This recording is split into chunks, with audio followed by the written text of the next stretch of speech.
The Guide to Goals podcast gives you the tools, direction, and resources you need to pursue your passion project.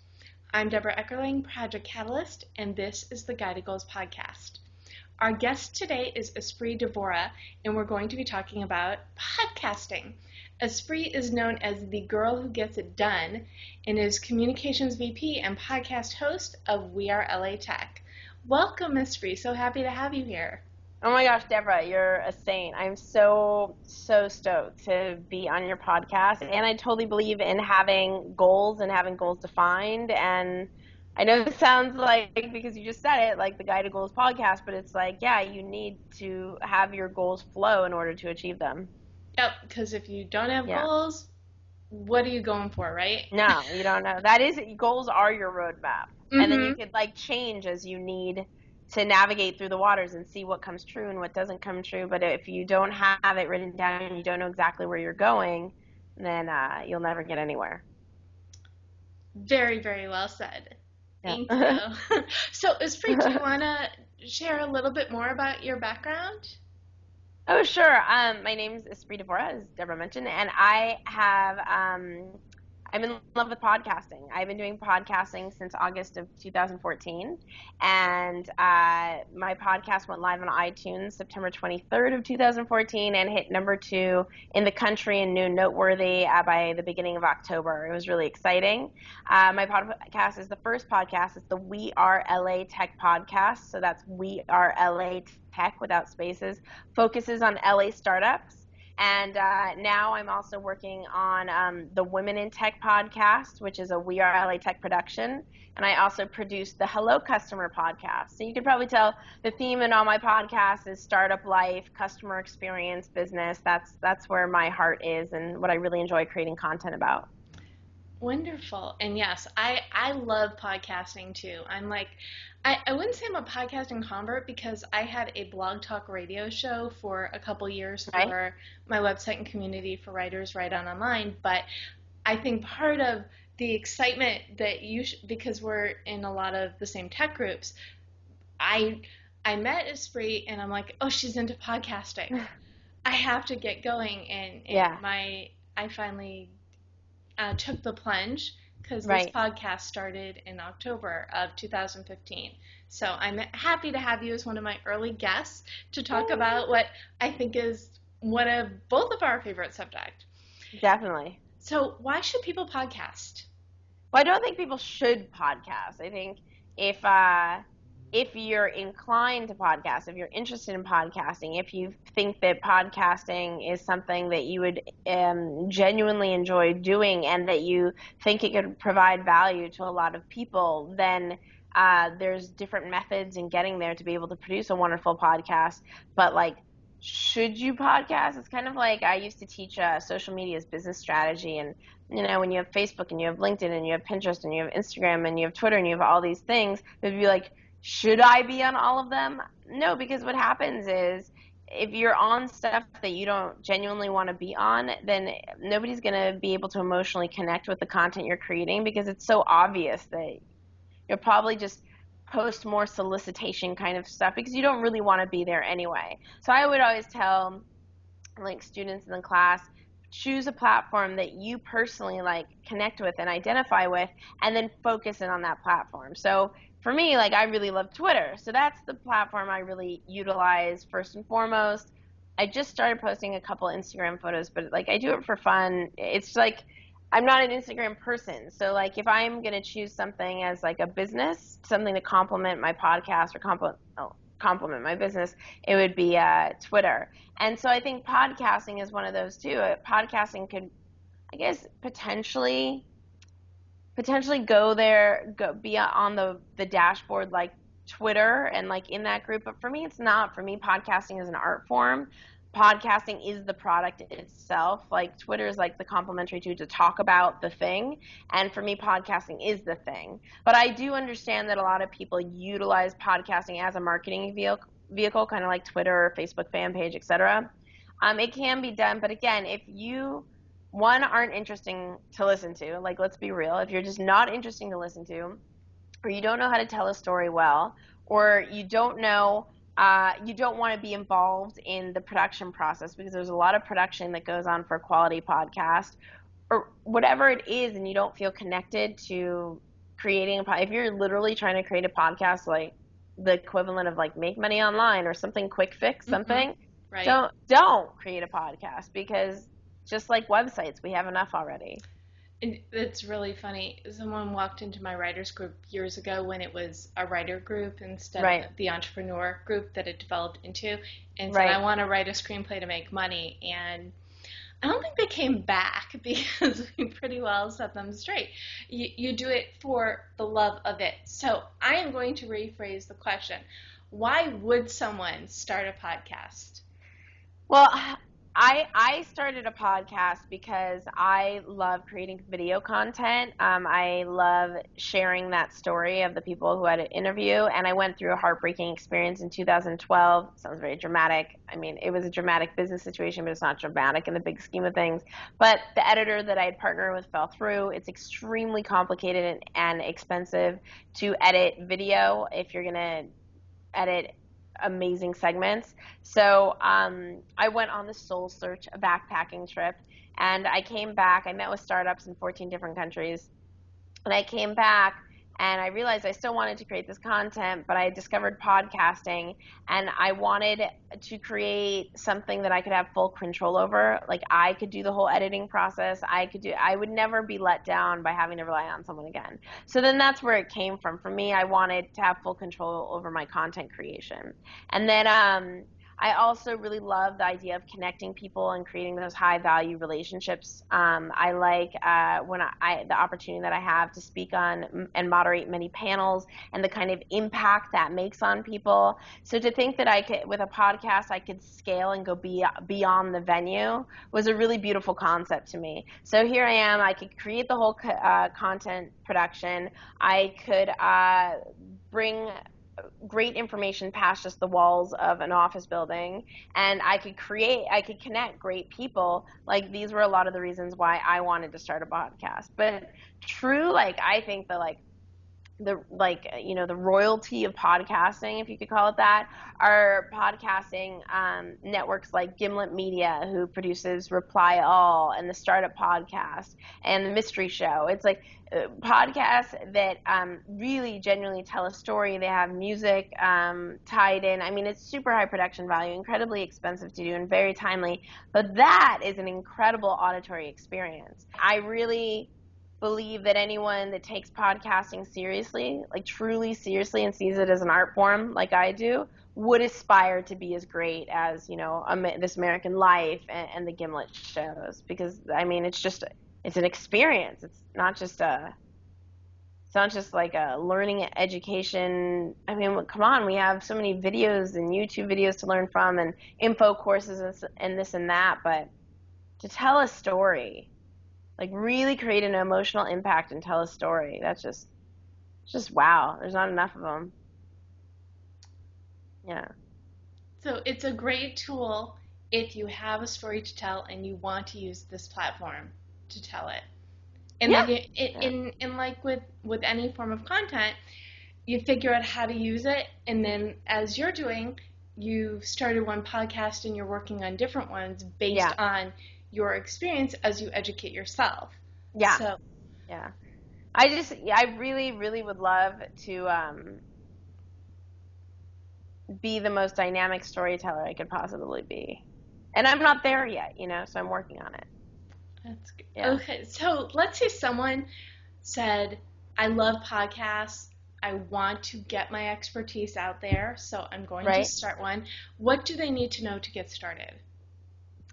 Well, the rundown is, first of all, I think that everybody should create their own journey, that their intuition is their oracle. I say that on my Twitter, but I really believe it. In podcasting, there's all these roadmaps, how-to courses you could purchase, and I didn't purchase any of them. I really just sought out to create my own journey in podcasting, and what I discovered in doing that was I found a tool called Simplecast, which I think they do a terrible job marketing themselves, but because they are their absolute best audio editing, easy to use program, like easier than iMovie.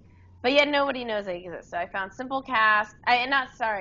Studio to do editing. I found Simplecast, which is a startup to do my hosting. Again, not as well known. It's not like the granddaddy Libsyn or like Blueberry, but I love it. Simplecast is great. They give me a great page. If you go to podcast.wearelatech.com, that page is powered by Simplecast.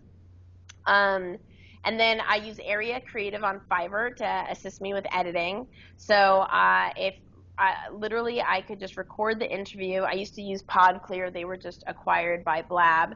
But you could record the interview using Skype and Ecamm call recorder or whatever. Or if you do it in person, you use a mic and you could record it on your computer or however you choose to record it. That's a whole nother conversation. But then once you have that audio file, I send it to Area Creative on Fiverr. And again, anybody listening, you can tweet me at Espree Devora. I'm happy to send you any links. That's ESPREEDEVORA. And so I send it to Area Creative. He edits, takes out ums and ahs, cleans it up, masters the audio. And then I go ahead and I produce the story further. Sometimes I'll produce the story first before sending it to him, which means I cut it around, but it saves me time to actually send it to him and then produce the story after because he'll get rid of all the extra. And then I have artwork also made on Fiverr. Area Creative will also do my meta tagging, so I just send him all the artwork and information, and he'll get all that in there. And really, it's so inexpensive to do it that way. It's like, it's better for me to be spending my time actually interviewing someone else than it is for me to be bothered with the minutia of editing and all that stuff, which I have spent most of my time doing. On average, it takes me like 40 hours to edit an episode. That's an insane amount of time. So I've purposely been forcing myself to like relinquish control a bit so that I can have a great team around me to support me and understand that it's more valuable for me to do what I'm good at and let other people do what they're good at. So yeah, that's editing, the artwork. I rely on Fiverr a lot for anything from creating an intro. Fiverr is just great, but Area Creative specifically. There's this girl, Christina Wilson, who's fantastic. I met her on the She Podcast community I know Deborah and I are both a part of. So Christina Wilson, she does my show notes and transcriptions. There's other ways to do that too. Yeah, so, but I mean, the very bare minimal, I would own Sound Studio, I would get Simplecast, and I would use Area Creative. Yeah, and then that would like get you going. Even if you don't use Sound Studio for editing, just go straight to Area Creative and run with what he sends you. Does that help? I think so. I hope so. Cool. It's I think, and this is what I'm getting, and you can correct and add if need be. It's if you want to start a podcast, you know you want to start a podcast. You already have a concept for it. And the best thing you can do is figure it out, do some searches. I'll have the links to what you suggested if people choose to go your route in my show notes. Yeah. And then you just have to get started, right? Right. No, totally. And if you find that something doesn't really like work for you, like just because I use it doesn't mean it's the right thing for you. Everybody uses something different. Mm-hmm. So find intuitively what's right for you and then go along that path. What mistakes do you think people make when they're starting podcasts? I think that, just to be super blunt about it, I think that sometimes people are more in love with themselves and hearing themselves than creating content for the listener. And I think it's important when you're listening to your episodes to really like cut out the parts that don't add any value to the listener and really disconnect yourself from your own ego and really picture yourself as the receiver of the entertainment or content and like what keeps the story moving, what is valuable, what's consistent, do people know like what the conversation's about or like why this matters to the conversation theme. I think really embracing that creating a beautiful piece of audio. To me, audio is like painting. Like I'm painting a story. I'm painting a painting, with audio. And so, yeah, I think people forget that there's somebody receiving it on the other end. So they need to be listening or watching if it's a video podcast to see. Right. okay, what am I getting from this? Okay, I got something. I learned. It's good. Totally. And then, Totally. Totally. upload. What about work-life balance? What do you do so you are not constantly working? I am constantly working, but I Well, do, as a yeah, lot of my yeah, listeners are, entrepreneurs or people who work full time and are working on their passion project on the side. So, right. No, I use Headspace app, which is great. It's a meditation app, and I meditate about 10 minutes a day. I try to do that pretty regularly, and then I eat healthy and prioritize my friends. And there's like the cool thing about being an entrepreneur is that we love what we do so much, and so we just like it's like a dance of like time for me, time for it, time for me, time for it. And but it's really exciting. Like I love what I do, but I really want to make sure that I'm living a life and being social and being healthy as well. So it's just a dance figuring out. But yeah, so Headspace app, eating healthy, having my go-to exercises that I just know like this is what I do. Huge is one of my best friends, who's my ex-business partner. He's like my accountability person. So every time I work out or I meditate, I like message him to keep track of myself. He doesn't write me back, like he's not supposed to. It's just like I know someone in the world that knows what I'm up to, and I could hold myself accountable. mm, Yeah. that's fabulous. Well, before I give some homework or assignments to the listeners for goals, Sure. do you have anything else you want to add about podcasting or balance or tools? I Anything? think it's important. I was mentoring at SoGal Summit, which is this conference here in Los Angeles for women and helping women start their startups. And one thing that was really interesting was how fast people want to achieve success and what the definition of success is. And if they don't achieve, like, let's say $10,000 in a month, or if they don't achieve like 500 customers in a month, or something like some crazy thing like in a month from being nothing to something, that they think they'll have failed. And I think what success is observing the journey, creating something that truly provides value for someone else, and that someone else wants to pay for, and that whatever they want to pay for it like is more than you had to spend to create it, and then being able to communicate the value effectively. And that process takes time. So in the first month, if you have 5 people that you connect with and 5 customers or whatever, and you make $500 or whatever it is, like that's a huge win, a huge success. And then the second month is different, and then what's working and analyzing. I think something not working out is if you notice no one's paying for the thing that you have, if no one's listening to your podcast ever, stuff like it's like these are indicators. Okay, maybe I'm not creating the right thing. But to rush success and to rush momentum, it just doesn't happen like that. And I would highly encourage, instead of ever marketing or like trying to get someone to do something for you, instead just sharing your story and being a part of theirs.